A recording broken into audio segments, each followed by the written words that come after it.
My name's Laura and welcome to today's anatomy lecture for yoga teachers. Today we're looking at the brain and your nervous system. This is a fascinating topic that I think is so relevant for yoga teachers because so much of what we share within the practice of yoga positively affects the nervous system and the brain for improved physical and mental health. But it's also an incredibly complex and detailed topic, one that you could spend a lifetime learning, and many people do. And a lot of the information is constantly being reviewed, updated, as scientists and biologists learn more about our brain and our nervous system. So today's lecture is incredibly simple, basic, and surface level. Many of you might know already the information contained within here, but it's just to make sure we're on that same even platform of basic knowledge of the brain and the nervous system. I think this is all you really need to know as a yoga teacher, but clearly if it sparks your interest, do go and learn, explore more on this topic. So, your brain. The brain controls what you think and feel, how you learn and remember. Also controls the way you move, the way you talk, and things that you're less aware of, such as the beating of your heart, your breathing, digestion of your food. On the simplest of levels, think of your brain like a central computer for your system, for your body. Your nervous system. So it's a network of nerves that relay messages back and forth from the brain to different parts of the body. It does this via the spinal cord, which runs from your brain down through your back. It contains thread-like nerves that branch out into every organ and every body part. So your nervous system is a network of nerves that relay messages back and forth via the spinal cord. When a message comes into your brain from anywhere in the body, the brain tells the body how to react to that message, to that signal. So looking at this cartoon, for example, if you were to accidentally touch a hot stove, it's the nerves in your skin that shoot a message to your brain. The brain then sends a message back telling the muscles in your hand to pull away. Luckily, this neurological relay race happens almost in an instant. So the nerves in your skin shoot a message of pain to your brain. The brain then sends a message back down telling your muscles to pull your hand away.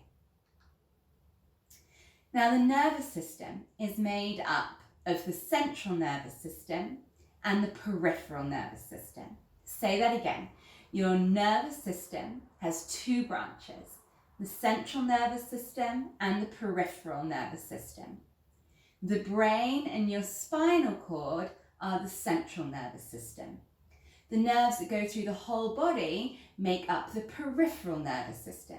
So if you think in our language, we were to say something was on the periphery, it's away from center. So central nervous system, my brain and the spinal cord.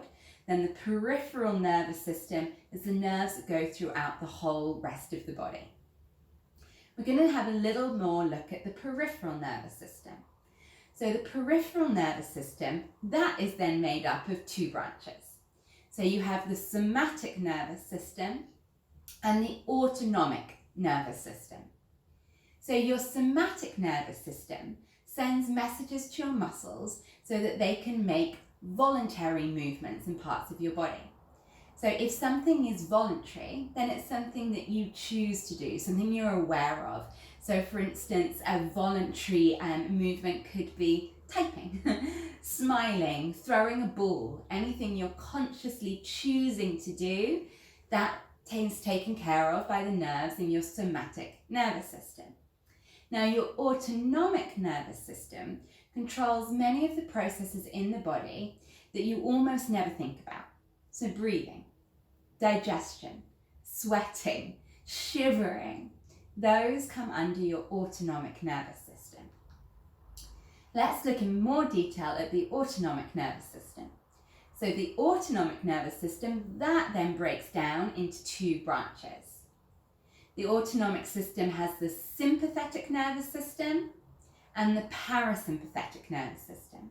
So just to repeat that, the autonomic nervous system controls things in the body that you're not actively aware of. That splits into two branches, the sympathetic nervous system and the parasympathetic nervous system. The autonomic nervous system splits into two parts. So the sympathetic nervous system, aka the fight, flight, freeze, or the parasympathetic nervous system, the rest, digest, and regenerate. So I always used to struggle to remember which term referred to which. So sympathetic nervous system, if you think that begins with the letter S, sympathetic nervous system. So S for stress. So that stress response of the fight, flight, freeze. S for stress, S for sympathetic nervous system.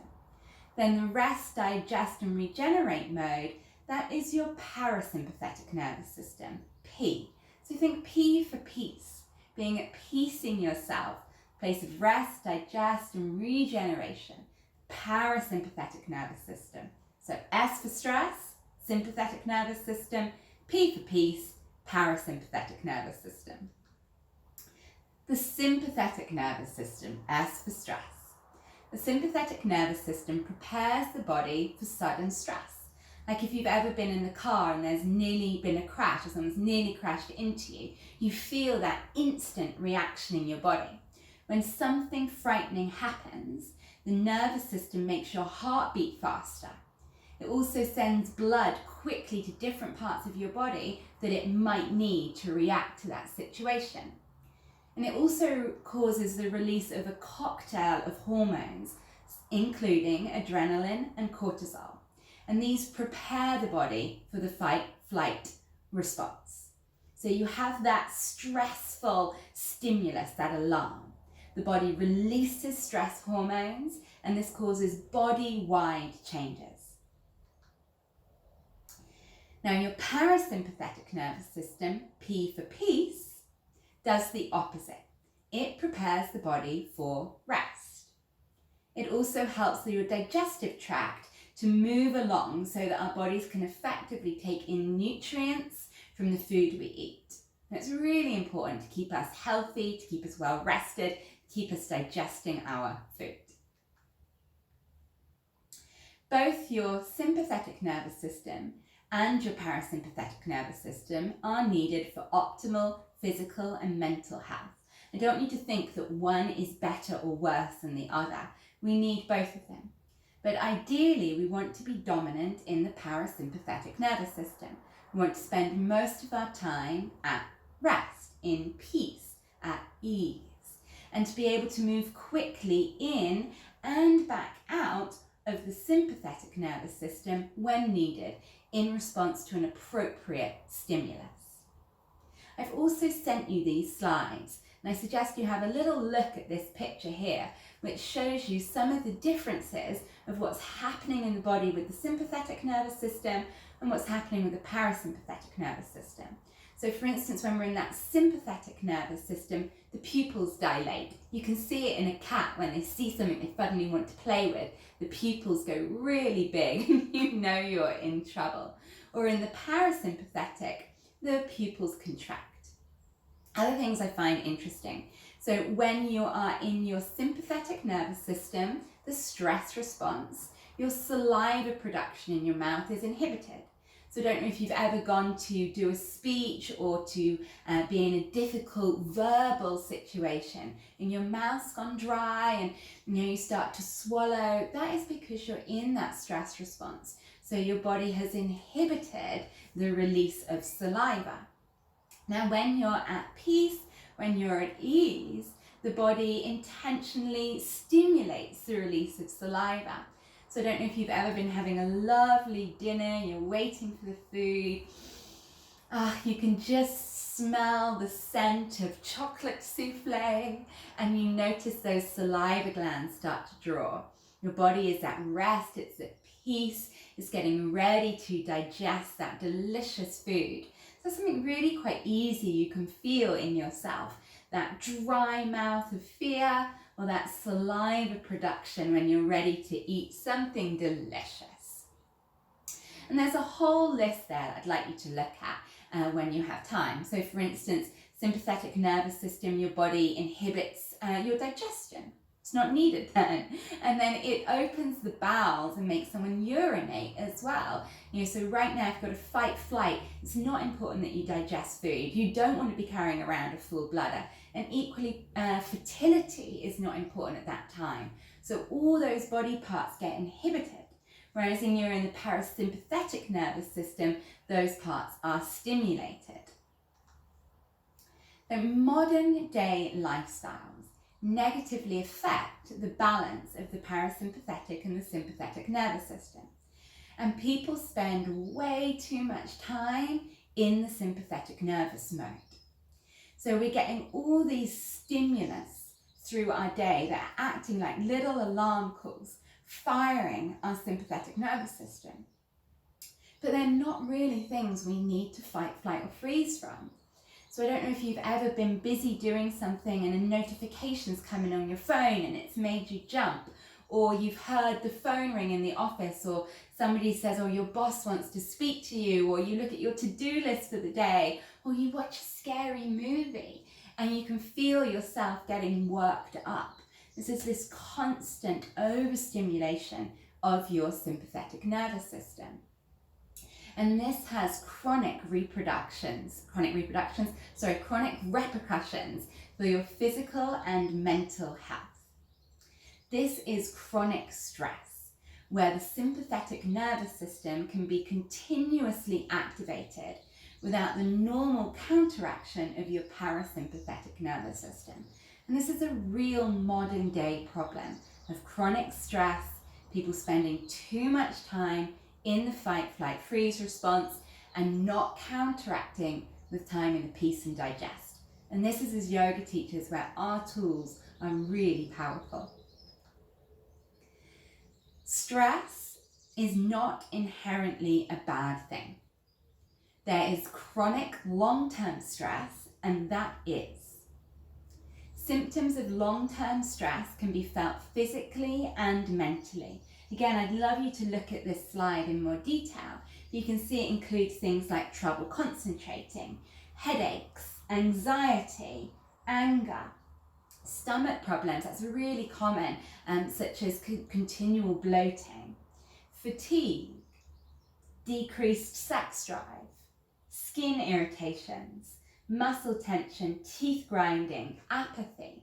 So you see some of those are real physical body symptoms like the skin irritation, the bloating, and some of those are more things we might experience in our mental health like trouble concentrating, anxiety, anger, apathy. It's really affecting all of ourselves. And some people will notice more the mental side effects and some people more the physical side effects.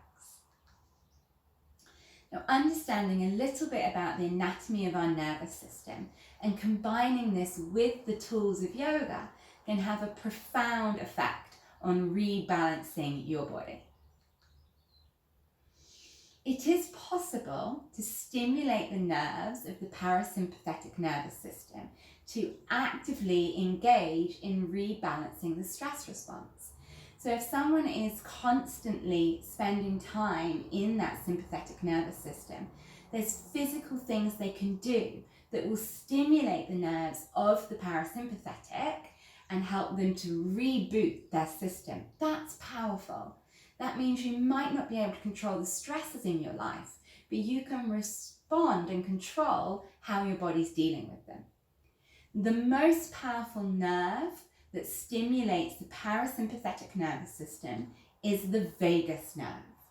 There's so much information out there on the vagus nerve and yoga, so I really suggest you read up. I'm just going to give you a brief overview. The vagus nerve also gets called the wandering nerve because it's so long and it goes throughout so many different parts of the body. And it has an inhibitory influence on the sympathetic nervous system. The vagus nerve is the 10th cranial nerve.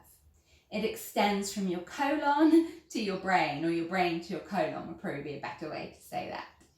It powers up, it boots up your parasympathetic nervous system and controls unconscious body functions that are crucial, as well as everything from keeping your heart rate constant, your food digestion, your breathing, and sweating even. It also helps you to regulate blood pressure, blood glucose balance, promotes general kidney function, and helps release bile and testosterone. It stimulates the secretion of saliva, which we've already been talking about, and assists in controlling taste, releasing tears, and plays a major role in fertility issues. It is a fascinating nerve. So what is vagal tone? This is a word or a phrase you'll come across a lot when you're reading about the vagus nerve. So vagal tone is an internal biological process that represents the activity of your vagus nerve.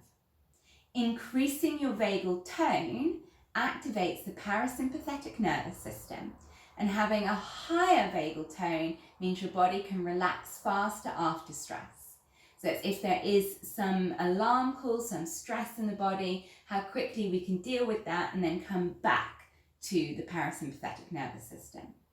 Now you can actually measure your vagal tone, just like I could measure my body mass index. I can see how well am I doing, how well is my health in this aspect. And you do that by checking on heart rate variability. So to repeat, you can measure your vagal tone by tracking your heart rate variability. As your heart rate slows in the parasympathetic nervous system, the interval increases, indicating better vagal tone and general health. I'm going to go over that again. So heart rate variability is a measure of your vagal tone. Your heart rate varies as you breathe. On your inhale, your heart rate increases, and on your exhale, your heart rate decreases. Heart rate variability is the time interval between these two beats. Now, I've actually done this with a measuring device from a GP that was attached to my finger. I think I had to hold it actually. And I was asked to do slow, rhythmic, diaphragmatic yoga breathing, aka the full yogic breath. And my heart rate was up on a screen in front of me, and we were watching those waves on the graph, the spike as I inhaled and the dip as I exhaled. And the difference between them, the interval increased the more of the yogic breathing I was doing. So even in that moment, I was instantly improving my heart rate variability, instantly improving my vagal tone, stimulating my vagus nerve. Right, I suggest you have a look at this one in your own time as well. There's so much information in here, and this is not exhaustive by any means. So yoga and the vagus nerve. What things do we do in yoga that we can say actively stimulate the vagus nerve, which powers up our parasympathetic nervous system? So number one, if we teach one thing, slow, rhythmic, diaphragmatic breathing. Hands on the belly, inhale in and down to the tummy, feel it swell. That means the diaphragm's moving down. Exhale out and up, diaphragm rises. You can even mirror that with the hands. Inhale, diaphragm descends. Exhale, diaphragm rises. We add the rhythm. Inhale for the count of 4. Exhale for the count of 4. And just that slow, rhythmic, diaphragmatic breathing powerfully stimulates the vagus nerve. And obviously you can put that into other yoga poses. Ujjayi breath. That audible ocean breathing. And obviously you can do that with the rhythmic diaphragmatic breath. Stimulates the vagus nerve. The Bhramari bee breath. That humming bee stimulates the nerve. Chanting the sound of Om. Shaking, stomping, lion's breath. Releasing the jaw, massaging the jaw, moving your teeth side to side. Facial massage, gentle neck stretches. Yoga twists with slow diaphragmatic belly breathing. Massaging your head out on a block. All of these stimulate the parasympathetic nervous system via the vagus nerve. And you can combine these with yoga poses, with restorative poses, with movement meditations. And it has a powerful effect. I taught a 60-minute class on this not so long ago, and I put these techniques throughout the practice. We were doing the Brahmari bee breath whilst holding Warrior Two. And the feedback from my students, I've never had anything like it. You felt your nervous system just rebalancing throughout the class. This stuff is powerful and this stuff works. Okay, let's move on a little. Your brain. Such a complex topic. So the brain has three main sections, as you can see on this picture. We have the forebrain, the midbrain, and the hindbrain. Now, if you think this forebrain here tends to be what we think of when you consider the brain. The forebrain is the largest and most complex part of the brain, and it consists of your cerebrum, the area that has all of these folds and grooves in them, what you typically see in pictures of the brain. There's some other structures that are also on the forebrain underneath this as well.